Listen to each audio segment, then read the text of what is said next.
Bonjour tout le monde. Pendant 3 ans, Jésus prêchait les paroles de Dieu et ses 12 disciples le suivaient jour et nuit. Ils croyaient que Jésus deviendra roi en libérant Israël de la domination romaine. Mais Jésus leur dit, il était venu pour mourir à la place de l'homme. Donc il allait mourir, mais aussi ressusciter 3 jours après. Mais les disciples n'ont pas compris. Vous savez, après la résurrection de Lazare, les pharisiens ont décidé de mettre à mort Jésus, car il représentait une énorme menace pour eux. L'un des disciples, Judas, a trahi Jésus en collaborant avec eux. C'est juste après leur dernier repas ensemble, Jésus a été arrêté. Il a été insulté, frappé et fouetté, et tous ses vêtements lui ont été enlevés.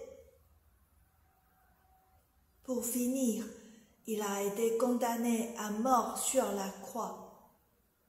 La croix, c'est le plus cruel des châtiments de l'Empire romain, réservé aux criminels les plus dangereux. Mais Jésus, fils de l'homme et fils de Dieu, complètement innocent, allait-il vraiment mourir sur la croix? Voici la 8e histoire. C'est dans l'évangile de Luc, chapitre 23, versets 32 à 47.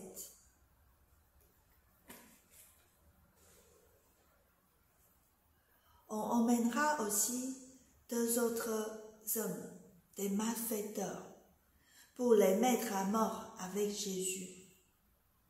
Lorsqu'ils arrivèrent à l'endroit appelé le crâne,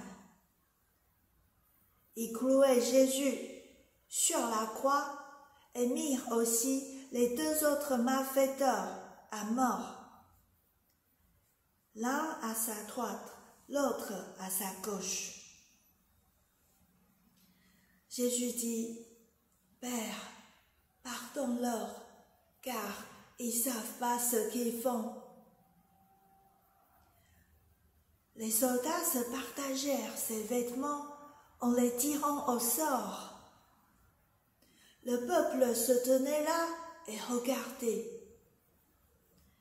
Les chefs juifs se moquèrent de lui en disant, « Ah, il a sauvé d'autres gens, qui se sauve lui-même. Lui, s'il est le Messie, celui que Dieu a choisi. » Les soldats aussi se moquèrent de lui.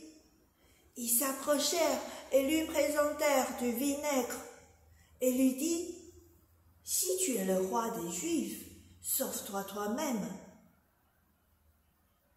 Au-dessus de lui, il y avait cette inscription, « Celui-ci est le roi des Juifs. » L'un des malfaiteurs suspendus en croix l'insultait en disant, « Sauve-toi toi-même et nous avec toi. » Mais l'autre lui fit des reproches en disant, « Ne crains-tu pas Dieu? Ne crains-tu pas Dieu? Toi qui subis la même punition. Cette punition, pour nous, c'est juste, car nous recevons ce que nous avons mérité par nos actes, mais lui n'a rien fait de mal. » Puis, il ajouta, « Jésus, souviens-toi de moi, quand tu viendras pour être roi. » Jésus lui répondit, « Je te déclare, c'est la vérité. Aujourd'hui, tu seras avec moi dans le paradis. » Il était environ midi quand le soleil cessa de briller. Toute l'obscurité se fit sur tout le pays. Le rideau suspendu dans le temple se déchire par le milieu. Jésus s'écria d'une voix forte, « Père, je remets mon esprit entre tes mains. » Après avoir dit ces mots, il mourut.